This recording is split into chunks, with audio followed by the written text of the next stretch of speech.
Yo quiero empezar preguntándoles a los invitados, y voy a iniciar con José Miguel Vivanco, ¿cuál es el mensaje que han enviado los colombianos en estos comicios? En los titulares de prensa se dice que esto es un apoyo esencialmente al proceso de paz encabezado y dirigido por Juan Manuel Santos, proceso de paz que, como ustedes saben, consiste en unas conversaciones desde hace 1 año y medio en La Habana con las FARC. ¿Es eso lo que los colombianos dijeron? ¿Estamos de acuerdo en que continúe este proceso de paz? Yo creo que sí. Yo creo que, curiosamente, el resultado de este proceso electoral, independientemente de los grados de abstención, que son evidentemente lamentables porque demuestran una creciente desconfianza en el proceso electoral democrático en Colombia, lo cual es un enorme riesgo. Sin embargo, yo sí creo que uno puede interpretar los resultados como un respaldo al proceso, lo cual es muy positivo, pero no a cualquier proceso. Creo que el mensaje de aquellos que apoyaron la candidatura de Zuluaga fue claramente el mensaje de no a la impunidad frente a una negociación con la FARC. Y a mí eso sí me parece positivo, es decir, que se busque un acuerdo, que se siga negociando en La Habana, que se logre, ojalá, terminar con este conflicto armado de tantas décadas que ha afectado a Colombia, pero no sobre la base de una impunidad frente a crímenes de lesa humanidad y crímenes de guerra. Creo que hoy día el presidente Santos tiene un mandato más firme, más sólido, para hacerle ver a este grupo irregular armado que no solo hay obligaciones jurídicas que comprometen al gobierno, tanto en el plano interno como en el plano internacional, sino también hay un sector importantísimo de colombianos que les preocupa los términos, las condiciones, las circunstancias en las que se va a llegar a un acuerdo y que ese acuerdo efectivamente represente una desmovilización real, un cambio efectivo, no solamente la firma de un papel, sino que eso traiga una mejoría en las condiciones reales de derechos humanos. Y para eso no creo que es una contradicción el asegurarles a priori impunidad frente a crímenes atroces, especialmente a los máximos responsables de esos hechos. Peter Schachter. Yo creo que de aquí salen tres mensajes. El primero es, hay que preguntarse por qué no ganó la paz en la primera vuelta. Entonces yo creo que lo que consiguió el presidente Santos en esta segunda vuelta es que supo conectar la paz con la vida de los colombianos, una cosa que no hizo del todo en la primera vuelta. Supo hacer una campaña que realmente pudo llegar a transmitir por qué la paz va a mejorar la vida de todos nosotros, por qué la paz va a mejorar la vida en términos económicos, en términos sociales. O sea, pudo realmente conectar paz con los problemas de todos los días. El segundo mensaje, yo creo que no es solo paz, era que aquí también había en subtexto una lucha entre los valores liberales, más progresistas, más vistos, digamos, occidentales, a una cosa que era muy anti la Constitución de 1991, una cosa un poco más de volver a una Colombia que yo no sé si es posible volver a ella, pero yo vi mucho una cosa de pasado versus futuro ahí también, que yo creo que había un mensaje. Y yo creo que el tercer mensaje es la lección que han aprendido tantos políticos alrededor del mundo, como Felipe González en España o Tony Blair en Inglaterra, es que uno no puede protagonizar constantemente y para siempre. Yo creo que la gente pensaba que era tiempo ya el presidente Uribe había tenido sus varios mandatos y yo creo que había una preocupación de que esto iba a ser un tercer mandato de Uribe. Quería preguntarle a Marcos Shifter lo siguiente. Decía usted ayer que Santos perdió la primera vuelta a las elecciones presidenciales con Oscar Iván Zuluaga, ganó la segunda y definitiva, que fue la de hace 2 días, cuando derrotó al candidato del Centro Democrático, pero usted ha hablado de una tercera vuelta para que Juan Manuel Santos se consolide, y esa tercera vuelta sería un referendo, una consulta popular, después de que se firme un acuerdo de paz, si es que se firma el acuerdo de paz. Tal como están las cosas, ¿usted cree que Santos logrará una victoria del sí en ese referendo? Yo creo que esa es la gran interrogante. Lo que dijo José Miguel de los términos de un acuerdo, creo que me parece muy importante, porque en esta segunda vuelta, Santos ganó en cierta parte debido al apoyo de sectores de izquierda en Colombia. Las FARC debe sentir bien, tienen una posición más fortalecida, las FARC. Entonces, me imagino que ellos están en favor de impunidad, las FARC en general. Evidente. No están con muchas ganas de ir a la cárcel, me parece, es mi impresión. Entonces, ¿qué va a ser los términos de ese acuerdo? Entonces, este ciclo electoral muy intenso, muy dramático, lleno de sorpresas, no ha terminado con este voto.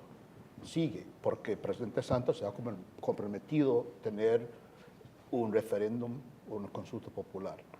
Y yo creo que, por lo tanto, él tiene que tener mucho cuidado y buscar un equilibrio entre llegar a un acuerdo con algunos términos, pero también tener en cuenta que mucha gente que votaron por él no votaron porque están con mucho entusiasmo por la paz. Votaron por él, como dijo mi colega aquí, porque tenían miedo de lo que representaba expresidente Uribe. Y ya, si bien es cierto que están agradecidos con el presidente Uribe por todo lo que ha hecho en cuanto a temas de seguridad, no querían volver ese tipo de política de enfrentamiento, de polarización, no querían esto. Entonces, seguir adelante. Pero si la lectura del presidente Santos es que la gente, los 50% que votaron por él, están muy entusiastas con la manera que está llevando la paz, creo que sería un error. Tiene que tener mucho cuidado en cómo interpretar esos resultados. Hasta ahora, el diálogo con las FARC entre el gobierno del presidente Santos y esa guerrilla se ha llevado a cabo, en primer lugar, sin que haya una tregua, sin que haya un cese bilateral del fuego. Es decir, el ejército continúa con su tarea normal de combatir a la guerrilla, pero las FARC, por otra parte, durante estas negociaciones han secuestrado niños, han asesinado policías, han asesinado militares. Eso por una parte. Por otra parte, este diálogo se ha llevado a cabo dentro de una gran confidencialidad sobre la base de un principio anunciado que es: nada está acordado hasta que todo esté acordado. Es decir, únicamente se podrá hablar de un acuerdo si se ha pactado absolutamente todo. Hay 5 puntos en la agenda del diálogo, que son el asunto relacionado con las tierras en Colombia, el asunto relacionado con el narcotráfico, el asunto relacionado con la participación política que tendrían los señores de las FARC, el asunto relacionado con cómo será el fin del conflicto, por ejemplo, la entrega de las armas, y también un punto importantísimo: qué va a pasar con las víctimas de este conflicto. De momento se ha dicho que hay un acuerdo en lo que tiene que ver con las tierras, con el narcotráfico y con la participación política. Pero ahora algunos dirigentes políticos que respaldaron a Santos en estas elecciones, como Iván Cepeda, un representante de la Cámara de Izquierdas, ha dicho que Colombia, a partir de este momento, debería empezar a saber qué es lo que se ha negociado. ¿Deberían los colombianos saber qué se ha negociado? Esa es una pregunta muy compleja, porque en cualquier negociación, de cualquier naturaleza, sea una negociación de tipo sindical, una negociación comercial, un tratado de libre comercio, y más aún, nada menos que un proceso de paz, con todo lo que eso representa, evidentemente que hay que preservar unos espacios de confidencialidad para darle algunas seguridades a los negociadores. Yo no creo que uno populistamente debería reclamar que la negociación se haga en vitrina, porque si se hace frente a una vitrina, una cámara de televisión, cada uno lo que hace es reproducir o replicar sus posiciones clásicas, y ahí no hay proceso de concesiones. De tal modo que hay que preservar un espacio, pero evidentemente que hay que también informar debidamente al país respecto de los términos en que se ha ido avanzando, sin engaños, sin eufemismos, sin hablar de que aquí se está garantizando justicia cuando en realidad no la hay, sin confundir a la opinión pública con un concepto como el de justicia transicional, que es un sucedáneo de lo que es una investigación judicial propiamente tal, un procesamiento y un castigo a los responsables de abusos, y un reemplazo, una sustitución de ese proceso por una comisión de la verdad. Pero eso hay que decírselo al público, al pueblo, a la población en términos muy, muy claros. De lo contrario, uno le ofrece una oportunidad en bandeja al opositor o a los escépticos o a la sociedad civil para que desmonten ese argumento. Y eso creo que lo hizo muy bien Zuluaga, Carlos Holmes Trujillo, el candidato a la vicepresidencia, que es un muy buen académico, es un constitucionalista colombiano, se dedicó sistemáticamente a mostrarle al país que lo que se decía en que consistía la justicia asegurada para las violaciones a derechos humanos de la FARC no era tal. Y yo creo que estaba en lo cierto, porque allí me parece que hubo un esfuerzo más fuerte por hacer una operación de relaciones públicas que hablar derechamente con la verdad. Y creo que aquí no se puede caer en lo mismo. Quiero continuar con usted, José Miguel, porque ahí, por supuesto, en Colombia la gente ha asumido que para llevar a cabo un proceso de paz exitoso con las FARC, pues tiene que haber cierta dosis de impunidad. Es lo que normalmente en español llamamos tragarse unos sapos. ¿De qué tamaño? Eso es colombiano. Eso es colombiano, eso sí. es español colombiano, ¿no? Tragarse sapos. Muy bien, eso es tragarse unos sapos. ¿Qué tan grande es el sapo que nos tendremos que tragar los colombianos para que los defensores de derechos humanos estén de acuerdo con el proceso de paz? Enorme. ¿Hasta dónde puede ir la impunidad? Enorme. Yo creo que ninguna persona razonable puede sostener que aquí hay que aplicar todo el Código Penal. Evidentemente que va a haber que discriminar y hay que seleccionar aquellas circunstancias y aquellos autores que deben ser objeto de procesamientos y castigos.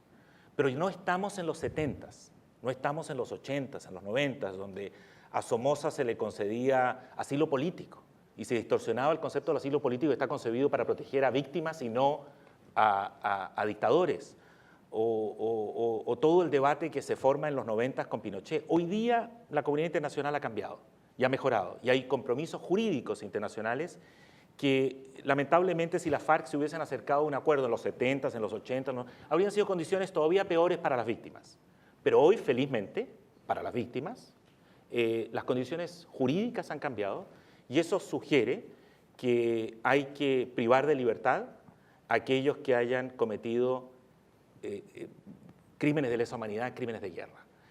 No estamos hablando de un procesamiento masivo, pero sí aquellos que tengan una responsabilidad directa, como instigadores, por ejemplo, de las principales violaciones a derechos humanos. En Colombia, en el marco jurídico para la paz, se dice que eso va a existir, pero también se dice que se les puede suspender totalmente de la pena.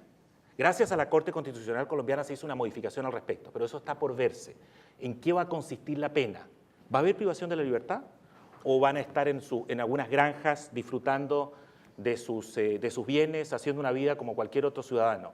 Con lo cual se rompe el principio del imperio de la ley, del Estado de Derecho. Porque un autor de atrocidades puede terminar finalmente viviendo casi en libertad y en cambio alguien que roba un pan en la calle, asalta a una persona sin matarla, sí, esa sí tiene que cumplir 2, 3, 4 años de prisión en Colombia. Eso es difícil de digerir. ¿Pero hay un modelo, hay un punto de referencia para Colombia o estamos empezando de cero? Yo no creo que exista un buen ejemplo, porque en realidad la práctica ha sido la impunidad. Pero hoy día hay una Corte Penal Internacional que está vigilante y que está muy atenta, y de hecho, teóricamente, el modelo de justicia y paz que se negoció con los paramilitares, teóricamente, no digo en la práctica, pero teóricamente, a sostener que hay un mínimo de 5 y 8 años, creo que ofrece una opción, a lo menos teórica, insisto. Otra cosa es implementarla, pero la implementación es el desafío constante en Colombia. Michael Shifter, en caso de que se llegue a un acuerdo de paz en Colombia, desde luego habría una dosis de impunidad para los señores de las FARC, muchos de los cuales están procesados por la justicia de los Estados Unidos. ¿Qué pasaría entonces en caso de que ellos puedan vivir en Colombia con cierta, repito, dosis de impunidad y mientras que en Estados Unidos los estén pidiendo en extradición? ¿Cree usted que eso llegaría a afectar las relaciones políticas entre Bogotá y Washington? Yo tengo la impresión que en general hay mucho apoyo para el proceso de paz en Washington, para el presidente Santos, lo que está haciendo. Por cierto, hay algunos sectores del gobierno de Estados Unidos, tanto en el Ejecutivo como en el Congreso, que no estarían muy felices con esos términos finales si las FARC no vienen por acá. Pero yo creo que lo que está en juego es terminar el conflicto en Colombia, llevar paz a Colombia, y creo que hay mucho respeto por la manera que lo está manejando el gobierno. Y no creo que va a interferir, yo creo que no va a tener en efecto. Por supuesto, algunas personas, algunos sectores en el gobierno de Estados Unidos que lleva no sé cuántos años trabajando sobre estos casos de narcotráfico para la FARC, violaciones de derechos humanos, va a decir, mira, toda mi vida, mi carrera ha sido dedicado a esto y estos señores están ahí libres en Colombia o sin ninguna pena y no vienen acá. Creo que esto generaría algún tipo de irritación, pero yo creo que el peso del gobierno va a ser dar la razón y el apoyo al gobierno. A mí me parece que en esto, perdón, Juan Carlos, creo que en esto de la extradición, de la eventual extradición o solicitudes de extradición a guerrilleros de la FARC, se presenta una excelente oportunidad para los negociadores y para el gobierno de Colombia, porque creo que es perfectamente legítimo que los colombianos revisen estas políticas de extradición a Estados Unidos y bloqueen y se opongan y no concedan ni colaboren con los Estados Unidos cuando soliciten la extradición de aquellas personas que están involucradas en crímenes de lesa humanidad o crímenes de guerra. Porque la experiencia y la práctica demuestra que durante Uribe, cuando se extraditaron todos estos cabecillas del paramilitarismo y que están la gran mayoría acá, en los Estados Unidos, y han sido objeto de investigaciones por narcotráfico, en fin, esos señores en esos procesos negocian condiciones favorables, cumplen sus penas por narcotráfico y no rinden jamás cuentas ni van a rendir cuentas en Colombia respecto de las masivas violaciones a derechos humanos que cometieron. De tal modo que a mí me parece que es perfectamente legítimo y además necesario, y además creo que es una oportunidad política muy valiosa, el que a la FARC se les ofrezca no extradición a los Estados Unidos a cambio de responder en Colombia por los crímenes que han cometido, que son evidentemente mucho más relevantes, los crímenes de lesa humanidad o los crímenes de guerra que se les puedan imputar a los crímenes que se les puedan investigar acá por temas de narcotráfico.